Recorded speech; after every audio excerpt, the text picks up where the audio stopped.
New York City in the early 90s was well known for its drug gang activity and high murder rate, but Grand Theft Auto was also rampant, and the city experienced a record number of stolen vehicles. And there was one brazen car theft ring which was comprised of young men from the South Bronx who were terrorizing car owners all over the New York City area.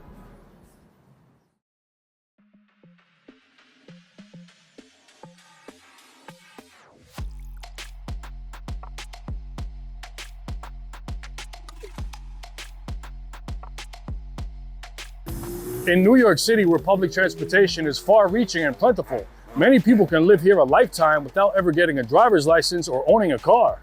But there was one crew of Puerto Rican kids who came from right here in the South Bronx who had other ideas. They all loved cars and wanted to have their own vehicles to drive.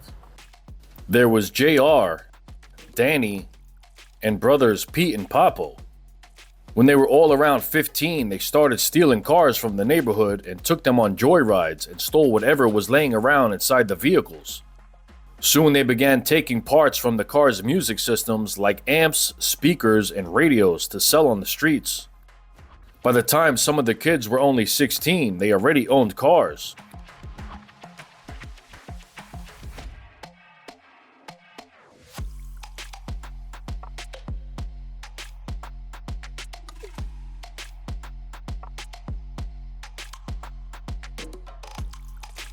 In the late 80s, there were street races taking place here in the Hunts Point section of the South Bronx. Many of the races were held right here on Halleck Street, where drivers would bet money on quarter-mile races and would race for titles in which the loser would have to give up his car to the winner.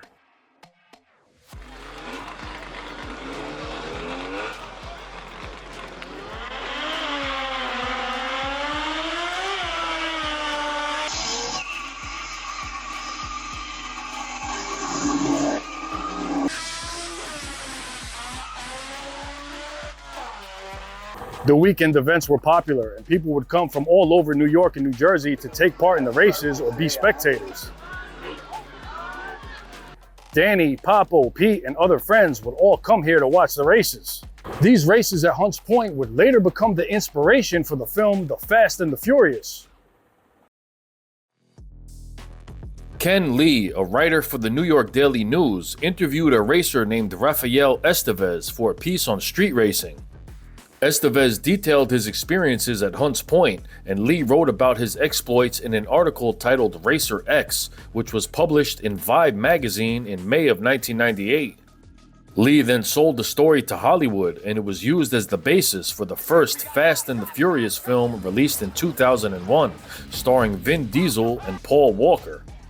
The movie was originally meant to be filmed in New York, but due to budget constraints, it was moved to LA. It was an international box office success, which led it to become a franchise with numerous sequels.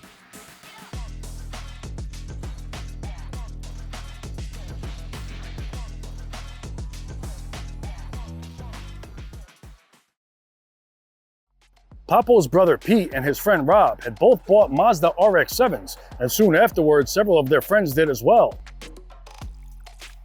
Soon there was a crew of kids in the Bronx all driving around in Mazda RX7s, and they established a car club which required all members to have an RX7. The other kids also bought Mazda RX7s to join the club, and they began calling themselves the RX7 Posse. As word of the RX7 Posse got around, more and more members began joining. Pete was known around town as Mazda Pete. He was a master mechanic who was well versed on Mazdas, and he became the president of the club, and his brother Papo was the second in command. The posse eventually opened up the club to all different types of cars and was no longer limited to just RX7s, and they expanded to Brooklyn, Queens, Staten Island, New Jersey, and all the way down to Philadelphia. After this, they changed the name of the club from the RX7 Posse to Rolling Thick, and they created a custom sticker with an R on it that all the members placed on their cars. They were one of the first car clubs in the Bronx, and afterwards, other clubs began emerging. Rolling Thick would all meet up in their cars and cruise around together. Throughout 1990, some members of the Rolling Thick crew continued to break into automobiles, take them for joyrides, and make off with their valuables. Vehicle theft was rampant in New York, and parked cars were being stolen from streets, residential blocks, parking lots, and even right out of people's driveways. At that time, crime was out of control in many areas across the 5 boroughs. It was at the height of the crack era when many minority neighborhoods in the city degraded into downtrodden war zones, which were overrun with drugs, gangs, violence, murders, and thefts. 1990 was when a brazen new tactic was becoming commonplace, where armed thieves would rob motorists at gunpoint while they were still in their cars. As this concerning new trend became more widespread, the term carjacking was coined, and from there on out, the phrase was used in the media. By the end of 1990, New York City had experienced its most car thefts ever on record, with 147,123 vehicles reported stolen. That equated to 1 out of every 49 vehicle owners having their car stolen, which was the highest rate in the United States. It was also the same year that New York had its most homicides in the city's history. At the conclusion of 1990, there were 2,245 recorded murders. This was a time when New York's reputation was that of a perilous and lawless metropolis full of crime and chaos. By the middle of 1991, the robbery subset of the Rolling Thick crew began taking things a step further and began stealing vehicles to resell. Pete and Papo's stepfather, Israel Galarza, along with his partner, Mike Chuva, ran a car theft ring out of 2 chop shops in the Bronx. Chop shops take stolen cars, disassemble them, then resell the individual car parts to their customers and to other auto shops and mechanics. Some chop shops don't want to deal with stolen cars as a whole because they're risky to resell, but Izzy and Mike were also altering the car's information and sending them out of state and to other countries. They would change the car's VIN numbers, have phony documents made, then have the cars shipped or driven to Mike's home country of Guatemala. The shop had an official machine to make VIN number plates and also had connects in the DMV to make fake titles. They operated out of 2 garages in the Bronx. One was located at 1623 Garfield Street in the Van Ness neighborhood, and the other one was right behind me at 1698 Grand Avenue in Morris Heights. Izzy and Mike were seasoned pros in the car theft game and worked with numerous different auto theft rings, and both had served prison terms for car theft.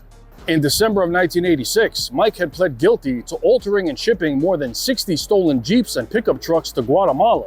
The thieves, who were known by authorities as steelmen, would work in small teams. One would act as a lookout while the other one broke into the car. They learned how to circumvent anti-theft devices like automatic locks and motion sensors. The popular anti-theft device for cars at the time was called the club, which attached to the steering wheel, but the thieves had an easy workaround for that. They would use a hacksaw to cut the steering wheel down the middle, then wiggle the club off through the open space. Rob had a friend from the Co-op City complex in the Bronx named Andre Sass, who was known as Dre, and he brought him to get involved with them. Rob and Dre acted as the middlemen between the Rolling Thick car theft crew and Izzy and Mike. The steelmen would deliver the vehicles to Rob or Dre at different meetup spots. Then they would in turn bring the vehicles to Izzy and Mike, and after they paid Rob and Dre, they would in turn pay the steelmen. When it came to stealing the mid-range vehicles like Mazdas or Toyotas, they would first jimmy the door lock with a fake key or screwdriver, and if that didn't work, they would smash the windows. Once inside, they would take apart the ignition switch with a puller, which is a tool used to pull dents from cars. Then they would start the car with a screwdriver.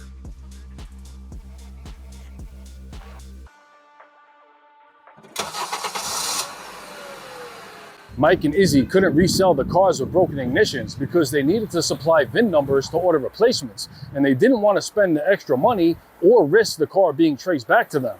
So for the luxury vehicles that were to be resold, the thieves had to make off with them in their original condition, and the main way to do that was to carjack people from their vehicles at gunpoint. Dre was an experienced carjacker with scores of stolen cars under his belt, and he got other thieves to follow suit with armed thefts. The carjackers were armed with submachine guns and shotguns and were instructed to shoot a driver if necessary to get a car or make a clean escape. As the crew began stealing and carjacking more cars, they quickly learned that taking cars from people in your own neighborhood could come back to you, so they took their activities elsewhere.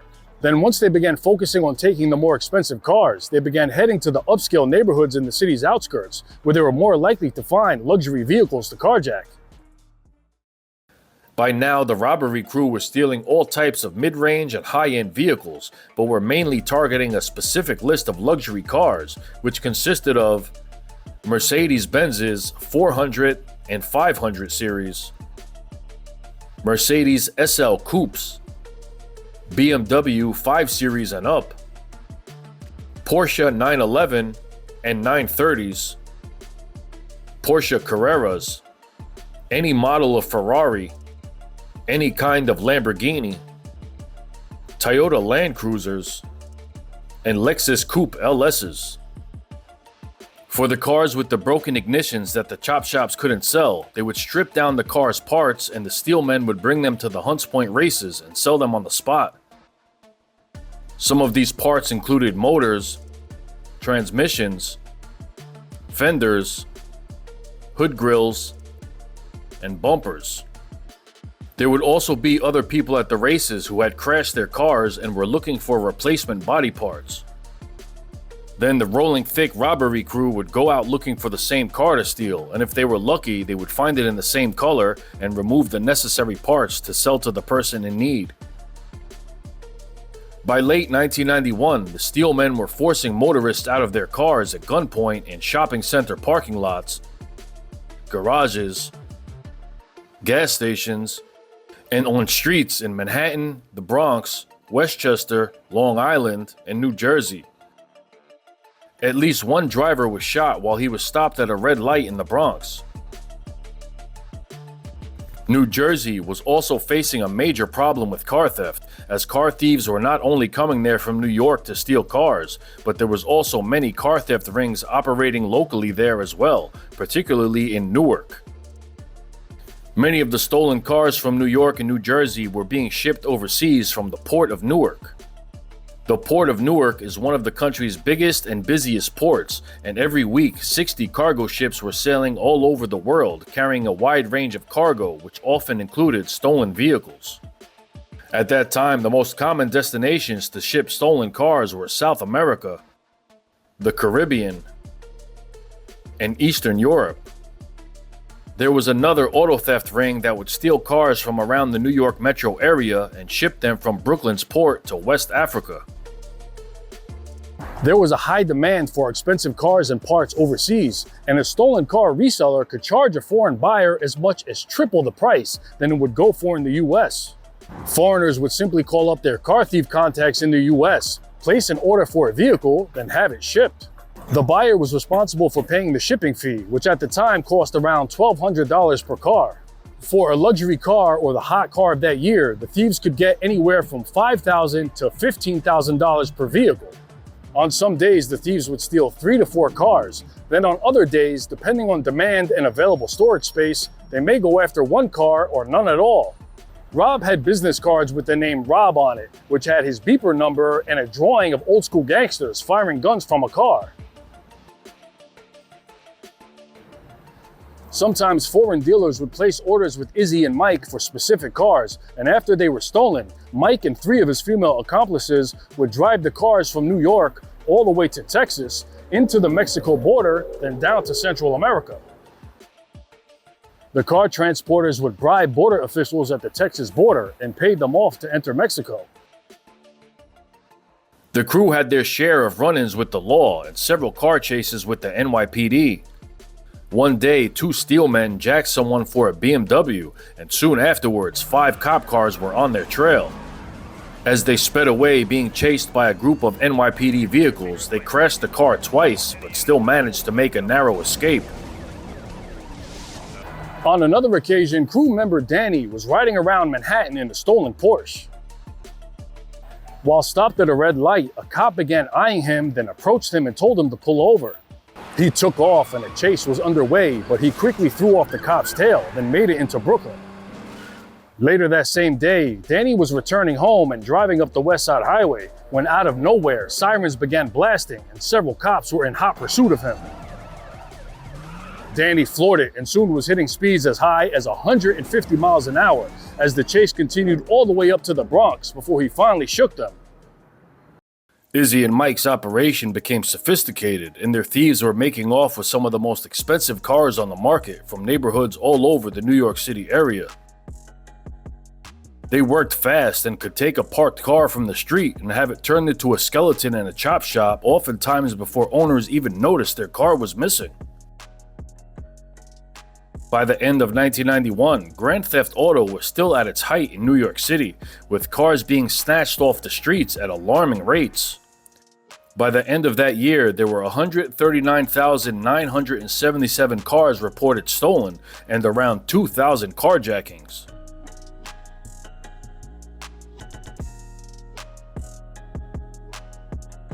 While there were many car theft rings operating across the 5 boroughs, Izzy and Mike's Steelmen were one of the few who were carjacking motorists. As 1992 came around, the robbery crew was a threat to anyone caught in their peripheral driving a high-end vehicle. They were carrying out bold armed robberies of motorists all over New York City and its outskirts.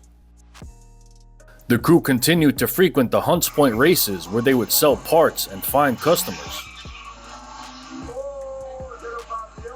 In 1992, the Vehicle Enforcement Team was established to combat car theft and was believed to be the first unit in the country dedicated solely to automobile crimes. They had 10 customs inspectors and seized 36 vehicles from shipping containers with a total value of $700,000, which resulted in 3 arrests. In 1992, Jeep Cherokees and Nissan Pathfinders were 2 of the most popular vehicles stolen for shipment out of the country. On May 15, 1992, Andre Sass and an accomplice known as Dada were in a stolen black Infiniti when they pulled into a shopping center in Rye Brook, New York to steal another car. There, Dre carjacked a woman for her Mercedes-Benz convertible and both of them took off.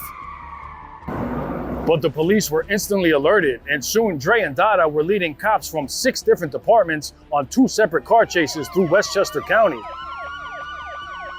Dada eventually crashed into a guardrail in Valhalla and took off running into some nearby woods, but was tracked by a police dog and apprehended. Dre blew a tire on the highway, then hopped out and led police on a short foot chase before he was captured. Dre was charged with first-degree robbery and Dada with third-degree criminal possession of stolen property, as well as resisting arrest.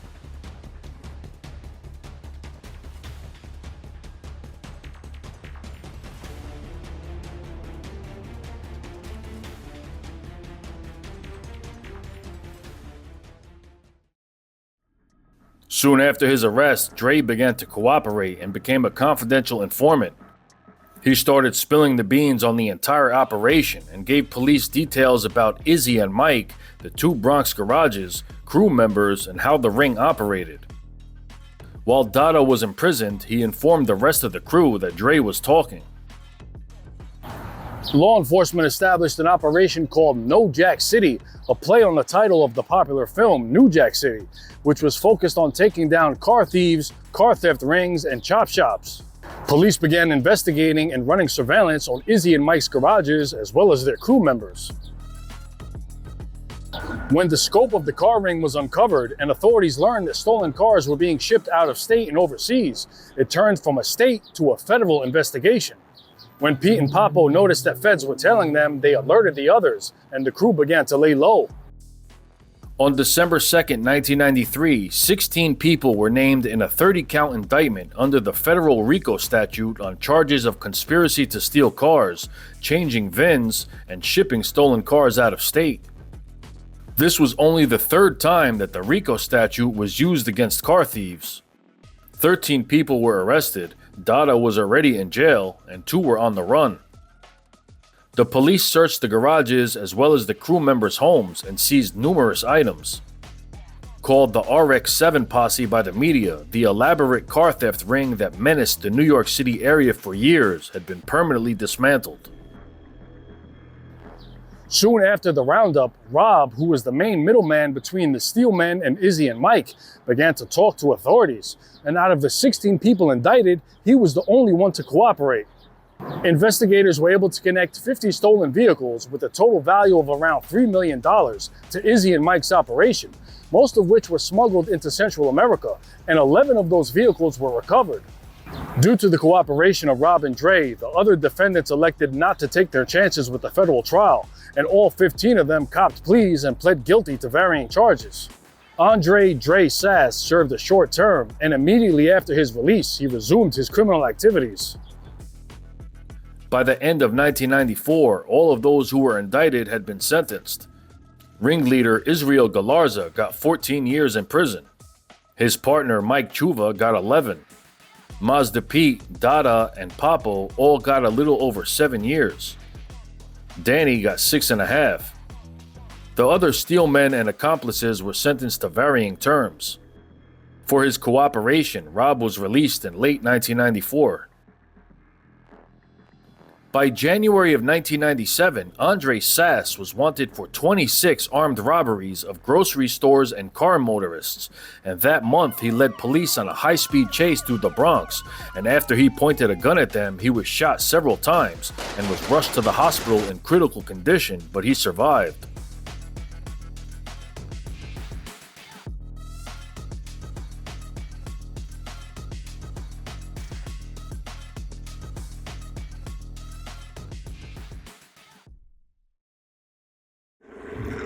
Cars are the most revered and sought-after machines in the world, and from the time that they became the main mode of private transportation, criminals have been stealing them. Auto theft rings receive much less notoriety than other criminal organizations, but some operations like the one led by Izzy and Mike were pulling in as much money as many drug gangs. Nowadays, car theft is much less common due to technology enhancements such as keyless entry, ignition immobilizers, and perhaps most importantly, vehicle tracking systems such as OnStar, which makes stealing cars much less appealing for criminals. But in the 1990s, long before these enhanced features, auto theft was at its peak, and one crew in the South Bronx took the hottest commodities on the streets, dismantled or rebranded them, then reintroduced them into the bustling car market. Few people can even mention the name of an auto theft ring, but for being one of the first groups in New York to carjack motorists, as well as to be indicted federally, like the cars they sped away with, the rolling thick auto theft crew blazed trails.